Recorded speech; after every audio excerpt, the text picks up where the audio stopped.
kita mulai lanjutkan pengajian kita, musyawarah kita di bulan Rajab Syaban ini, itu langsung dipimpin oleh Al-Mukarram Al-Habib Syam Al-Idris. Sekali lagi terima kasih. Assalamualaikum warahmatullahi wabarakatuh.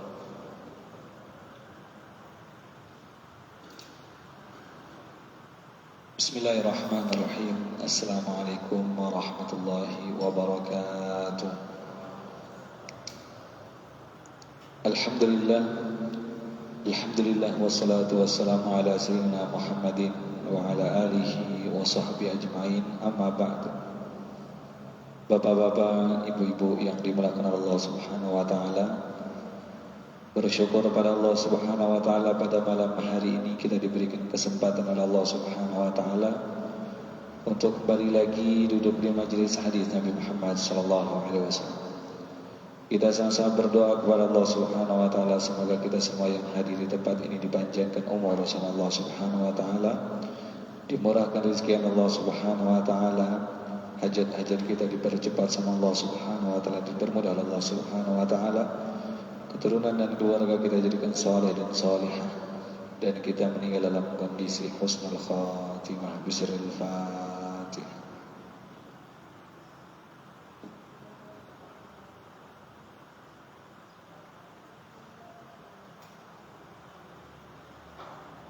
أعوذ بالله من الشيطان الرجيم. بسم الله الرحمن الرحيم.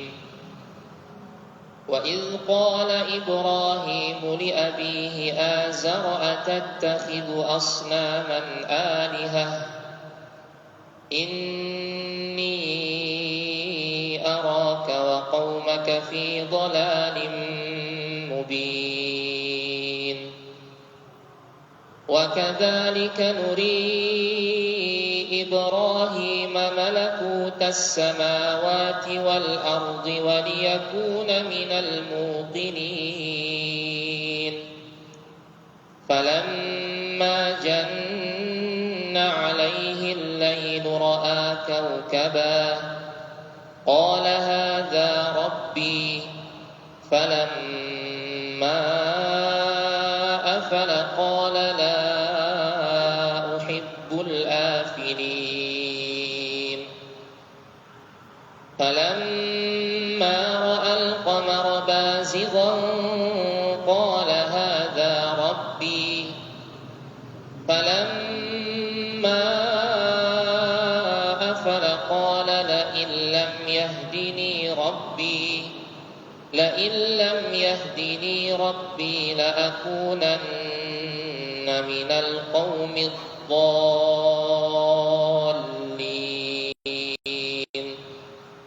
فلما رأى الشمس بازغة قال هذا ربي هذا أكبر. فلما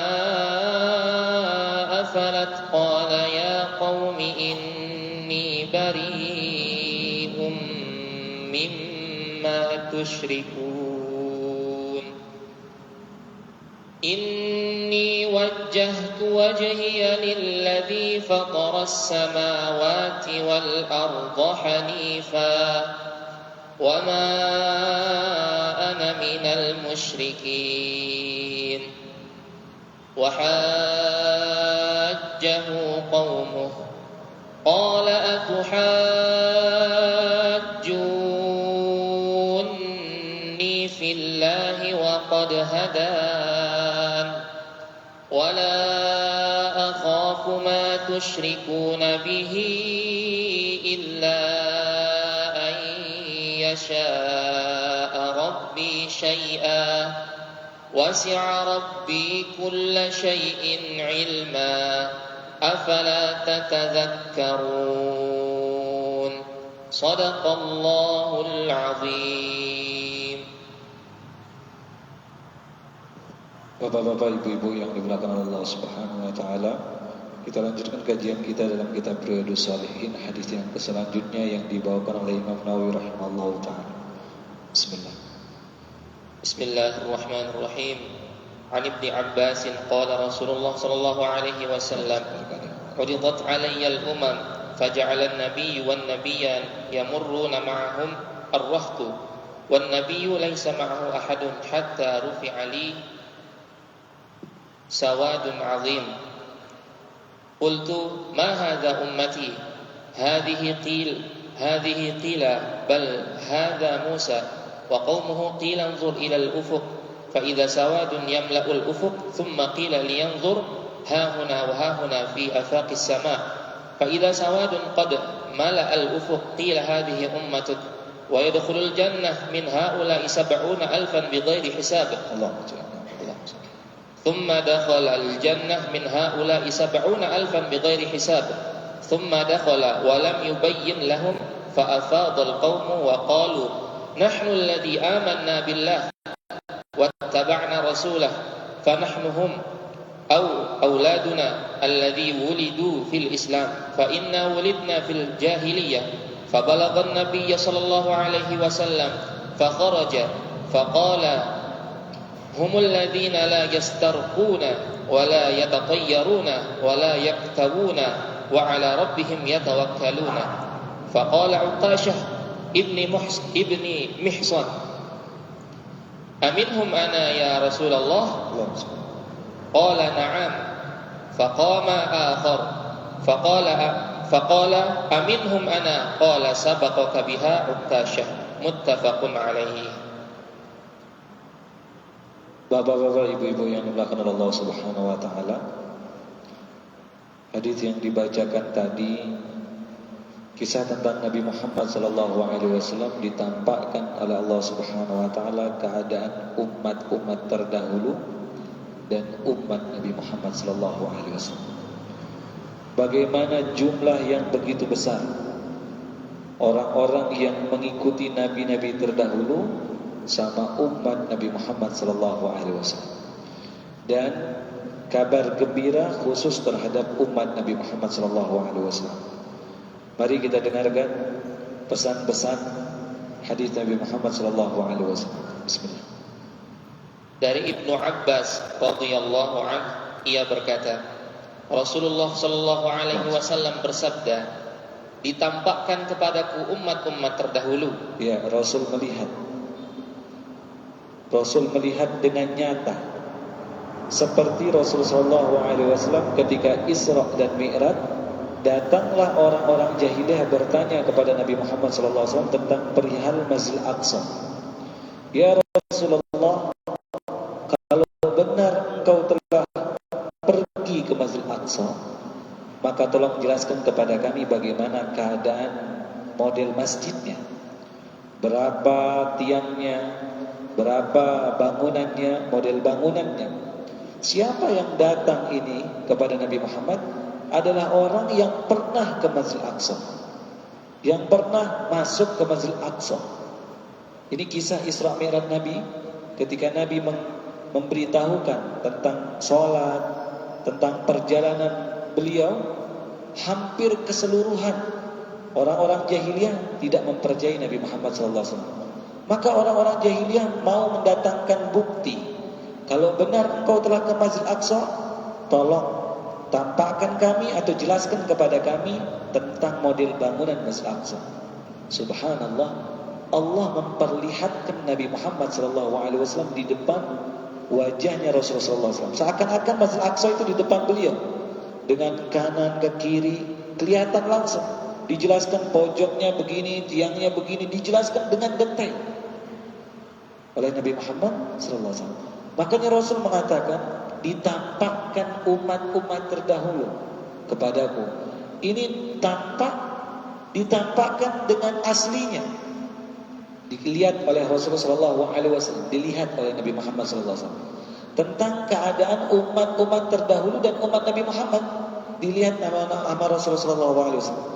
Apa yang dilihat ketika umat-umat terdahulu sudah berkumpul nanti di padang mahsyar? Jadi ngelihatnya bukan ke belakang, tapi ngelihatnya ke depan. Umat terdahulu bisa terlihat ketika nabinya wafat nabinya, ketika nabinya masih hidup, ada yang wafat, ada yang gak wafat. Ketika nabinya wafat, ada yang masih hidup pada saat tersebut, tapi sekarang semua udah wafat. Nah, tapi yang ditampakkan sama Allah Subhanahu wa taala keadaan ketika mereka di akhirat, di padang mahsyar. Secara keseluruhan umat ditampakkan, dilihat ketika mereka dikumpulkan jadi satu. Yang dulunya dia anak, sekarang jadi bapak, ditampakkan semua. Dilihat jumlah yang begitu besar oleh Nabi Muhammad sallallahu alaihi wasallam, keadaan umat-umat terdahulu. Terus Kulihat ada dan itu sering terjadi kepada Nabi Muhammad, sering nampak, kelihatan. Hal-hal yang dilihat oleh Nabi itu berita pasti dilihat oleh Nabi Muhammad sallallahu alaihi wasallam. Ketika Rasul melihat hal itu lalu diberitahukan, makanya disebut namanya sesuatu yang gaib, sesuatu yang bagi orang normal tidak terlihat, tapi khususiat bagi Nabi Muhammad sallallahu alaihi wasallam terlihat, ditampakkan oleh Allah Subhanahu wa taala. Keadaan-keadaan seperti itu. Terus kulihat ada seorang nabi yang disertai dengan rombongan kecil. Disertai rombongan kecil. Terus ada pula nabi yang disertai dengan 1-2 orang saja. ada nabi yang punya pengikut cuma 1-2 saja. Jadi nabi itu dan rasul tidak harus umatnya banyak. Tugas mereka yang penting mereka jalankan tugas secara maksimal. Tapi tidak dilihat dari jumlah pengikutnya oleh Allah Subhanahu wa taala. Bagaimana kesabaran nabi terdahulu, maka dia diangkat menjadi nabi yang terbaik. Makanya dikenal Nabi Ulul Azmi. Nabi siapa? Ulul Azmi. Di sana ada Nabi siapa Ulul Azmi? Ada Nabi Muhammad, ada Nabi siapa? Nabi Musa, ada Nabi siapa lagi? Nabi Isa, Nabi Nuh di sana. Ada Nabi Nuh. Nabi Nuh di sana pengikutnya enggak banyak, tapi berdakwah berpuluh-puluh tahun. Tapi Nabi Yunus, tanpa merendahkan Nabi Yunus alaihissalam, pengikut beliau Nabi Yunus alaihissalam alfasanatin aw yazidun, banyak, lebih mi'ata alfin aw yazidun katanya, ratusan ribu umatnya Nabi Yunus alaihissalam. Tapi kok tidak masuk ke kategori Nabi Ulul Azmi. Ternyata yang dilihat sama Allah Subhanahu wa taala tingkat bagaimana kesabaran seseorang ketika menjalankan tugas. Semakin seseorang kuat menjalankan tugas sabar, maka dia semakin dekat dengan Allah Subhanahu wa taala. Bukan berarti umat yang banyak lalu menambah naikkan derajatnya dengan jumlah yang banyak itu. Pengikut banyak naikkan derajat, pengikut sedikit nurunkan derajat, bukan. Karena kesabaran, kegigihan jalankan tugas dengan benar, semakin tinggi derajatnya seseorang. Jelas apa tidak? Bisa jadi orang yang memiliki 1 anak lebih banyak kesabarannya ketimbang orang yang memiliki 9 anak. Jelas? Bisa jadi orang yang memiliki 2 murid lebih tinggi tingkat kesabarannya ketimbang yang memiliki ratusan murid. Lebih tinggi derajatnya di sisi Allah. Tapi bagaimana seseorang ini ketika dia menjadi orang yang benar-benar amanah ketika menjalankan tugas. Maka ini dikabarkan sama Rasulullah SAW, Nabi terdahulu ada 2. Terus bahkan ada seorang nabi yang tanpa pengikut seorang pun. Tanpa pengikut seorang pun. Subhanallah. Apakah dia gugur menjadi nabi? Apakah dia tidak jadi nabi? Jawabannya tidak. Apakah dengan tidak ada yang ikuti dia terus dia katakan dia gagal? Bukan. Dia bukan gagal. Orang yang gagal justru orang yang tidak menjalankan tugas dengan benar. Walaupun ada yang mengikuti dia. Jelas? Tapi orang yang benar-benar berhasil adalah orang yang sudah menjalankan tugas dengan benar. Dengan benar dia jalankan tugas. Orang ada yang ikut, ada yang gak ikut. Yang penting dia termasuk orang yang berhasil posisi seperti itu. Bukan berarti tidak ada pengikut lalu dia gagal menjadi nabi. Bukan berarti ketika seseorang tidak memiliki anak dia gagal menjadi orang tua. Tidak. Justru anak yatim yang sebenarnya adalah orang yang memiliki orang tua tapi orang tuanya tidak mendidik dia dengan benar. Itulah anak yatim yang sebenarnya. Ada orang tidak memiliki orang tua, ayah dan ibu sudah meninggal. Ini secara lugawi, secara bahasa dia anak yatim. Tapi ada yang mengasuh dia, yang mendidik dia pamannya sampai dia mengenal agama syariat, tidak meninggalkan salat. Tapi justru ada beberapa anak orang masih punya orang tua tidak mengenal syariat. Justru inilah yang benar-benar yatim, orang seperti ini. Jadi Nabi tidak gugur kenabiannya dengan tidak adanya pengikut. Justru ketika salah seorang nabi ketika diuji sama Allah Subhanahu wa taala, mau dibunuh sama umatnya, dikejar oleh umatnya, dizalimi oleh umatnya, tiba-tiba pohon itu terbuka. Masuklah beliau, lalu tertutup lagi pohon itu, ditarik sarung beliau, kain pakaian beliau oleh syaitan, ditutup luar sedikit. Maka orang-orang di luar Islam, Yahudi pada saat tersebut yang senang membunuh para nabi mereka menggergaji dari atas pohon tersebut karena melihat tanda ini. Dapat kabar dari iblis, ini tempatnya. Dia potong dari atas nabi itu, terkena kepalanya. Lalu dia mengucapkan kata, kalau bahasa kita aduh, dalam bahasa Arab begitu. Dia ucapkan kata aduh. Apa kata malaikat mengabarkan kepada dia? Wahai Nabi Allah, Allah mengatakan apabila engkau mengucapkan kata aduh lagi, maka engkau akan dihapus dari kalangan para nabi. Saja tidak boleh para nabi. Saking sabar mereka. Kita sudah berapa kali berapa kali aduh, berapa kali mengeluh atas keadaan yang kita diberikan sama Allah. Padahal keadaan yang kita diberikan sama Allah ini adalah keadaan yang paling baik untuk kita, diberikan sama Allah Subhanahu wa taala. Terus kemudian tampak satu rombongan besar yang aku sangka mereka adalah umatku. Disangka oleh Nabi, karena umat Nabi ini paling panjang. Biasanya Nabi terdahulu begitu wafat, gak lama wafat umatnya, lahirlah Nabi. Dan tidak menutup kemungkinan di dalam satu negeri, satu dunia, atau bahkan dalam satu tempat itu diutus Rasul 2, bisa 3 di satu daerah. Jelas? Di dalam satu daerah bisa diutus beberapa Nabi dan Rasul. Tapi tujuan mereka beda-beda. Tujuan mereka berbeda-beda pada saat tersebut. Yang jelas dua-dua mereka ini kembali semua bagaimana beribadah kepada Allah Subhanahu wa taala. Terus akan tetapi dikatakan kepadaku, ini adalah umat Musa dan kaumnya. Ya, umat Nabi Musa ini banyak sekali. Umat Nabi Musa ini banyak sekali. Makanya Nabi Musa alaihissalam ini paling sering diceritakan oleh Allah Subhanahu wa taala. Paling sering di dalam Al-Qur'an. Bahkan doa yang paling hebat doanya Nabi Musa. Apa itu? Doa yang tidak pernah diminta oleh para nabi. Apa itu doa? Dia minta sama Allah agar dijadikan saudara kandungnya agar menjadi nabi. Siapa itu? Nabi siapa? Harun. Apa yang kita dapati sekarang? Doa supaya saudara kita rasakan juga. Ya Allah, jadikan juga saudara saya seperti ini. Apa yang saya sampai saat ini dengan kesabaran sesuatu berikan. Dan ingat Bapak Ibu, apa yang kita dapati derajat misal kita melewati menuju para nabi, nabi pun mewariskan juga ujiannya yang kita dapati. Kita pingin derajat yang tinggi, ujiannya pun akan diwariskan kepada kita. Semua rintangannya pun kita akan dapati. Terus namun lihatlah ke ufuk sana.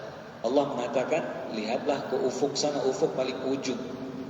Terus kemudian aku melihat ke ufuk itu. Tiba-tiba aku melihat suatu rombongan besar. Lantas dikatakan kepadaku, lihatlah ke ufuk yang lain. Lihatlah ke ufuk lain, ujung lain. Terus di sana aku melihat satu rombongan yang besar lagi, lebih besar lagi. Terus kemudian dikatakan kepadaku, itulah umatmu yang di dalamnya terdapat 70.000 orang yang akan memasuki surga tanpa hisab. Allahumma ja'alna minhum. Semoga kita tergolong orang-orang seperti itu. Ini kabar. Ada 70.000 orang akan masuk surga tanpa hisab. Maksudnya tanpa hisab apa? Enggak ditanya mau dosanya. Jelas semuanya ada pasti dosanya. Semua dari 70.000 ini manusia yang berdosa. Walaupun ada pahalanya lebih banyak, walaupun ada dosanya lebih banyak, diampunkan sama Allah, masuk surga tanpa hisab. Semoga kita tergolong orang seperti itu. Jadi orang masuk surga ada 3 tingkatan. Yang pertama ini yang paling afdal, masuk surga tanpa hisab. Yang kedua, ada orang masuk surga ditanya dulu. Jelas? Ditanya dulu kenapa kerjain ini, kenapa kerjain ini, baru ditimbang pahalanya. Ditimbang pahalanya, ditimbang kalau lebih banyak masuk surga, tapi ditanya lama. Golongan ketiga ini dicuci dulu, dimasukkan ke neraka dulu, dihabiskan dosanya sambil lebih banyak pahalanya, baru dimasukkan ke dalam surga Allah Subhanahu wa taala. Terus ufuk, Bapak Ibu, dalam bahasa Arab ujung, ufuk, ujung. Dalam fikih nanti dikenal dengan bahasa fajrus shadiq dan fajrul kadhib.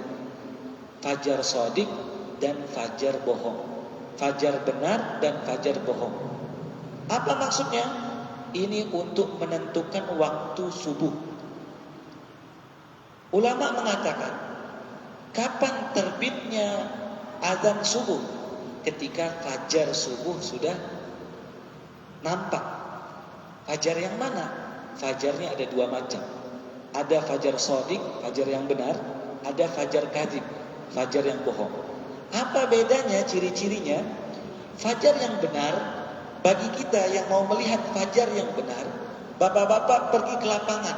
Lapangan mana saja yang gak ada lampu? Jelas? Baru dia kelihatan yang jelas. Kalau kita di Yaman, pergi ke padang pasir, kelihatan asli, dia kelihatan seperti itu. Tapi kita sekarang ini karena banyak lampu-lampu gak terlalu kelihatan. Tapi kalau bapak-bapak ke atas gunung, dataran yang agak tinggi kelihatan. Apa bedanya? Kalau fajar kadhib ini setiap malam dia ada. Bedanya apa?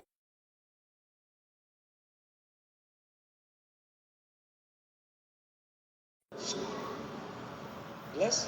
Membuat seperti tanda. Nyala seperti ini, dari nyalanya.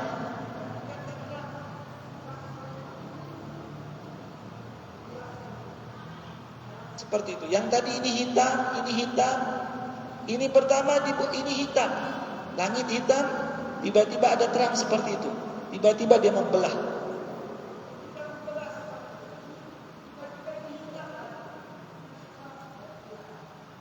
Sebut namanya fajar kadhib. Fajar yang bohong.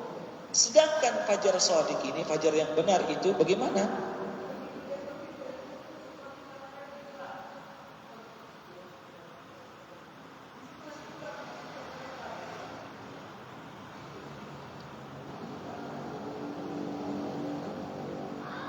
Jelas seperti itu?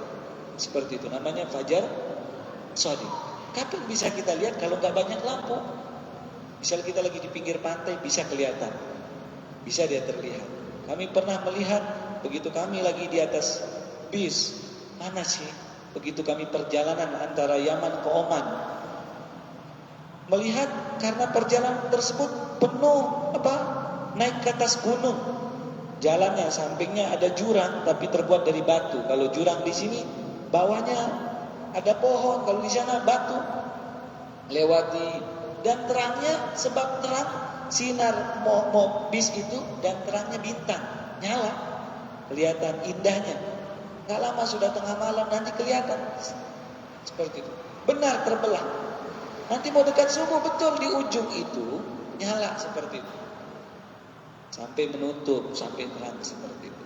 Itu namanya fajar shadiq sama fajar kadhib. Terus itulah umatmu yang di dalamnya terdapat 70.000 orang yang akan memasuki surga tanpa hisab dan tanpa disiksa terlebih dahulu. Nah, tanpa disiksa, tanpa apa? Tanpa hisab dan tanpa disiksa. Tanpa hisab, maksud tanpa hisab, tanpa ditanya-tanya. Hisab seperti itu, dibalas. Terus seorang sahabat mengangkat tangan. Ternyata kebiasaan para sahabat setiap dengar kabar gembira lebih cepat dia sambut langsung dia sambut.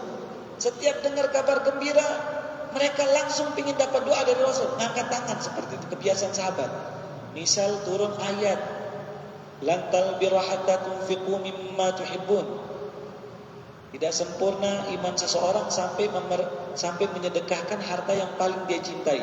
Ada seorang sahabat Nabi punya seperti tempat yang indah di depan Masjid Nabawi. Ada pohon kormanya, ada air yang mengalir. Nabi sering mampir ke sana, sering minum airnya, bersih sekali. Dan sekarang tempat itu jadi Masjid Nabawi, pelebaran sekarang di dalam masjid tempatnya. Saya lupa di tempat taruh sendal itu nomor berapa, saya lupa nomornya. Di sanalah ada sumurnya masih. Di bawah sejadah itu masih sumur yang sering Nabi minum di dalamnya. Napas di depan Masjid Nabawi. Tiba-tiba ini sahabat istrinya masih di sana, dia angkat tangan, ya Rasulullah, tempat saya yang sering kau mampir itu saya sedekahkan untuk fisabilillah. Langsung dia kalau dengar kabar gembira itu langsung, tanpa dia tanya pulang ke rumah boleh apa tidak. Begitu sampai ke depan dia nggak berani masuk ke dalam rumah, ke dalam tempat rumah itu. Dia tidak tinggal di sana. Sesekali dia mampir, kalau bahasa kita villa. Terus dia panggil istrinya keluar, wahai istriku, ada apa wahai suamiku? Sesungguhnya saya sudah sedekahkan ini untuk fisabilillah. Apa kata istrinya? Sebaik-baik suami adalah engkau. Sebaik-baik suami adalah apa? Engkau, dia bilang. Allahu Akbar. Nah, istri sahabat, apabila kerjasama dalam kebaikan antara suami istri, satu fikir, cepat sampai ke Allah. Kadang-kala ada yang narik kita di rumah, ada sesuatu, tapi kalau satu fikir, cepat sampai ke Allah. Bagaimana cara satu pikir? Satu tempat belajar, satu tempat apa, seperti itu. Nanti lama-lama satu pikir sama suami istri seperti itu. Terus beliau kemudian bangkit dan masuk ke dalam rumah. iya. Orang-orang ramai membicarakan tentang orang-orang yang akan masuk surga tanpa hisab dan Jadi siksa. rumahnya Rasul, rumahnya Nabi ini pas sebelah. Kalau sekarang yang masjid itu sekitar 12 tiang. Yang asli di dalam itu 12 tiang, sekitar 12. Rasul langsung masuk, dekat sekali ke rumah Nabi Muhammad SAW. Rasul balik.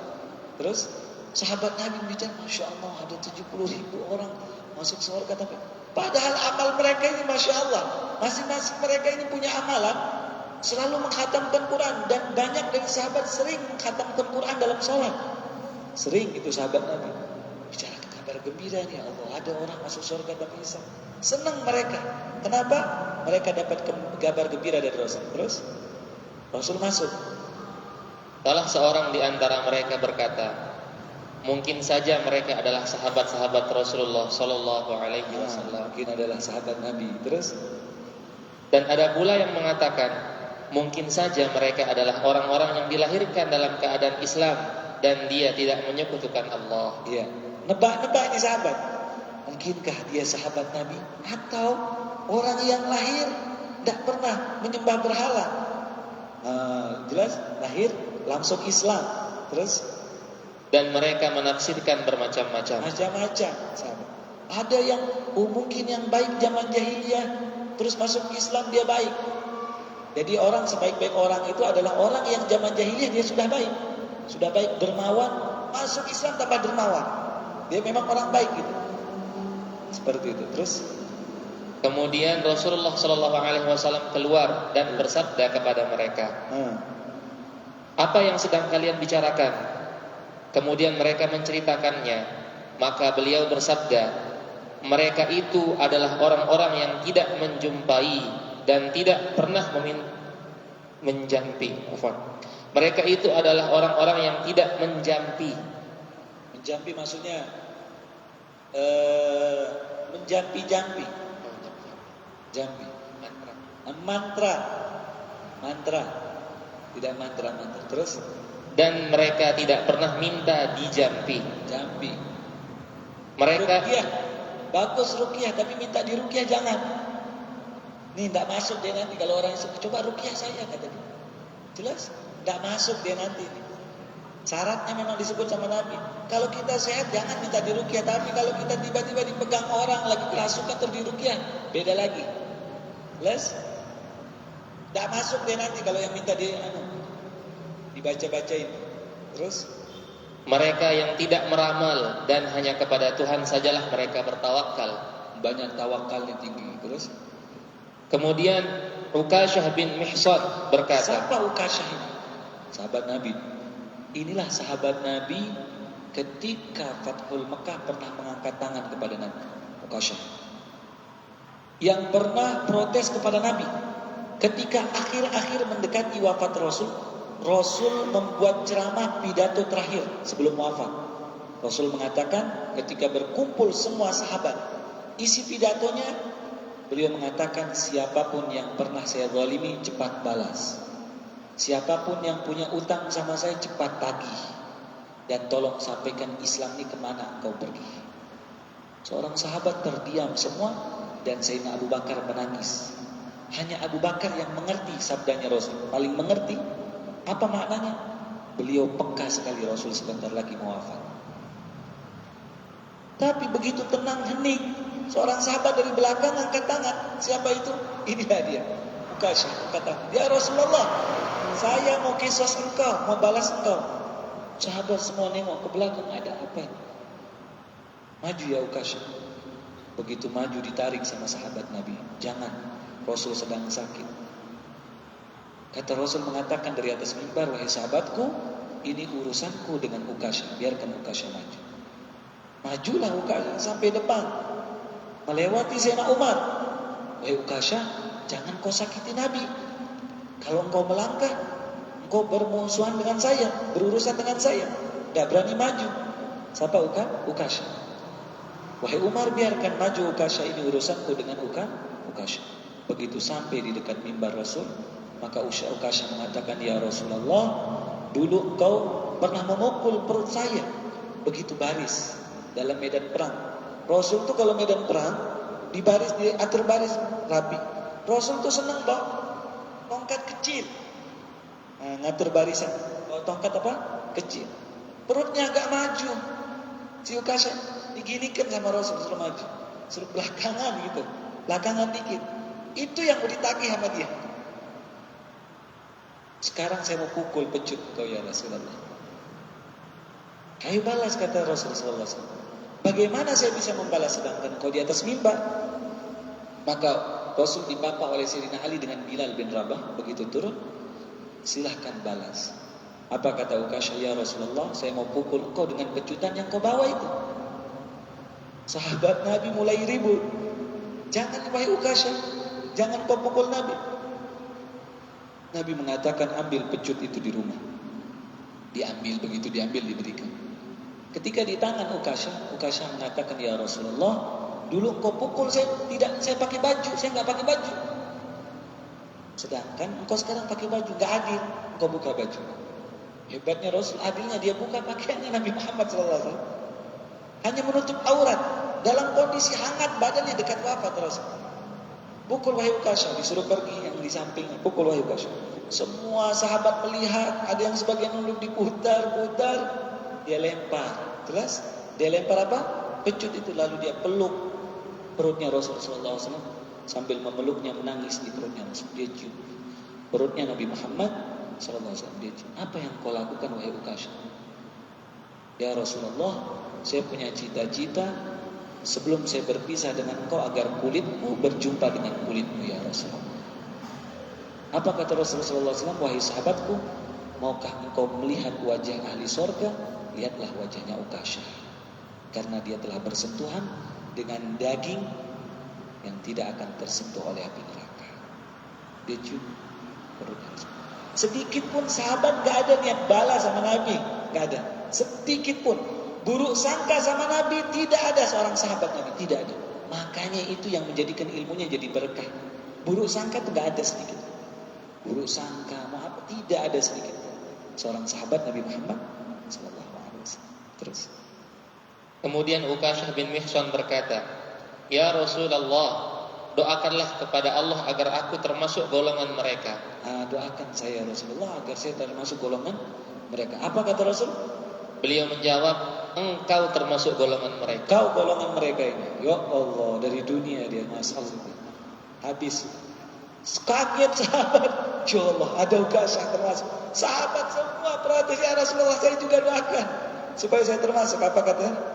Kemudian berdirilah orang lain sambil berkata, ya Rasulullah, doakanlah kepada Allah agar aku termasuk golongan mereka. Saya termasuk mereka ya Rasul, doakan saya. Apa katanya? Beliau menjawab, engkau telah didahului oleh Ukasha. Didahului oleh Ukasha, enggak dapat. Ya Allah. Sudah tenang udah Ukasha. Mau ngapain saja sudah masuk surga tanpa hisab. Ya Rab, apakah masih berlaku sampai saat ini? Masih berlaku ucap Nabi. Sampai saat ini ada di zaman kita orang-orang yang masuk kategori orang seperti ini dengan syarat yang disesuai ucapkan Nabi. Baik sangka apa semata. Semoga kita termasuk orang seperti itu. Amin ya Rabbal alamin.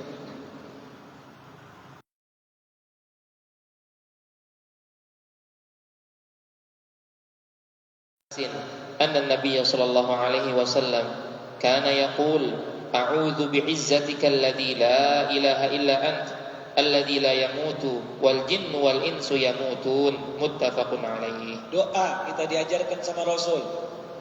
Hafalkan ini doa. Diajarkan oleh Nabi. Doa hadis sahih yang sering diucapkan sama Nabi. Baca. Dari Ibnu Abbas radhiyallahu anhu, ia berkata, sesungguhnya Rasulullah radhiyallahu anhuma, dari Ibnu Abbas radhiyallahu anhuma ia berkata, sesungguhnya Rasulullah sallallahu alaihi wasallam berdoa, ya Allah, hanya kepadamu aku berserah diri dan hanya kepadamu aku percaya sepenuh hati dan hanya kepada Engkaulah aku kembali dan untukmulah aku berjuang. Ya Allah, aku berlindung dengan kemuliaan-Mu yang tiada Tuhan selain Engkau, dan aku mohon agar Engkau tidak menyesatkan diriku. Engkau adalah zat yang hidup, yang tidak akan pernah mati, sedangkan jin dan manusia semuanya akan mati. Ya, ini doa yang sangat hebat. Dihafalkan, dibaca. Doa langsung dari lisan Rasul. Dihafalkan. Nanti kalau ada yang punya grup, foto, ambil hafalkan. Bagi para imam, baca doa ini, tinggal diganti dhamirnya. Yang untuk saya, jadi untuk kami. Bas, tinggal diganti dhamirnya saja. Dihafalkan ini doa dari Rasulullah SAW. Semoga kita dapat menghafalkan doa itu. Cukup, insyaallah bisa kita sambung. Ada pertanyaan? Ada pertanyaan, silakan.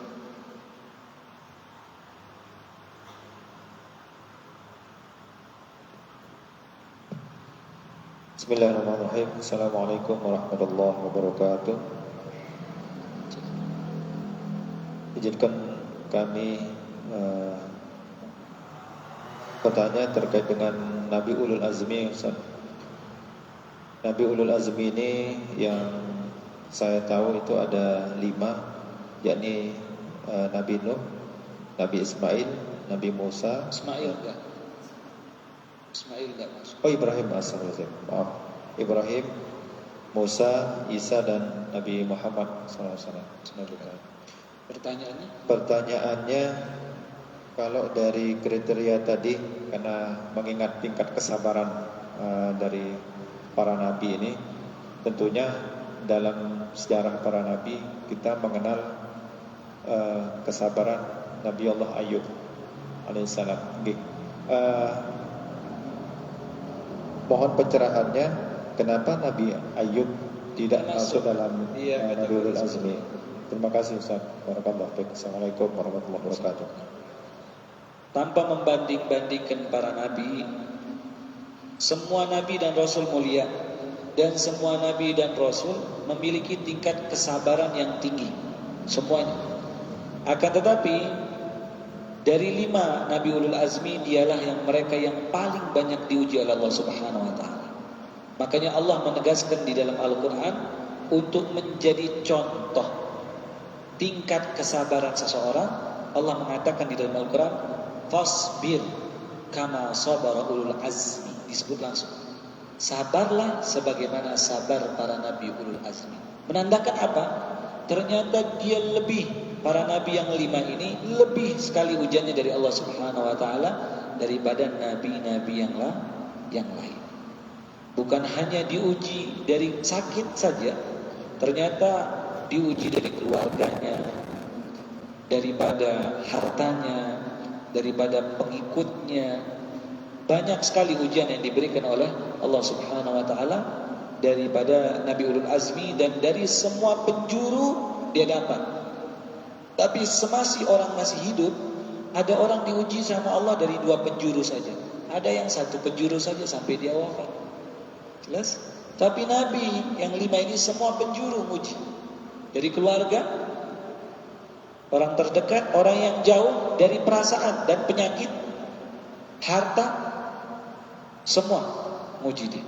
Bahkan dari 5 ini semua mereka direncanakan untuk dibunuh oleh umatnya. Umatnya berencana untuk membunuh mereka.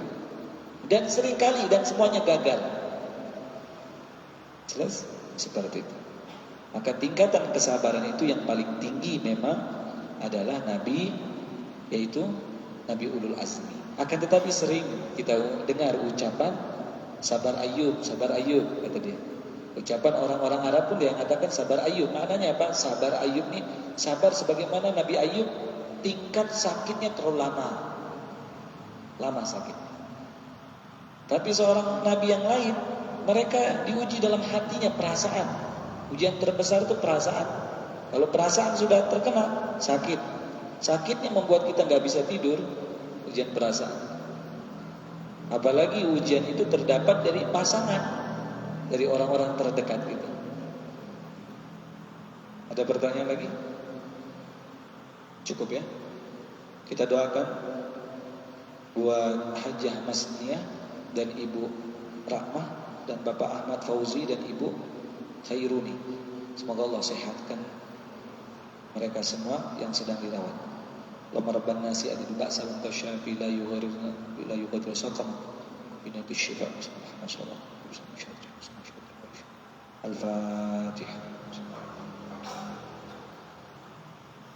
Ihdinash shiratal mustaqim.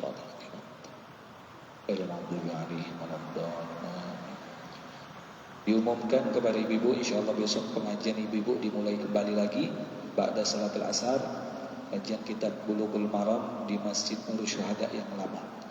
Ya Rabbana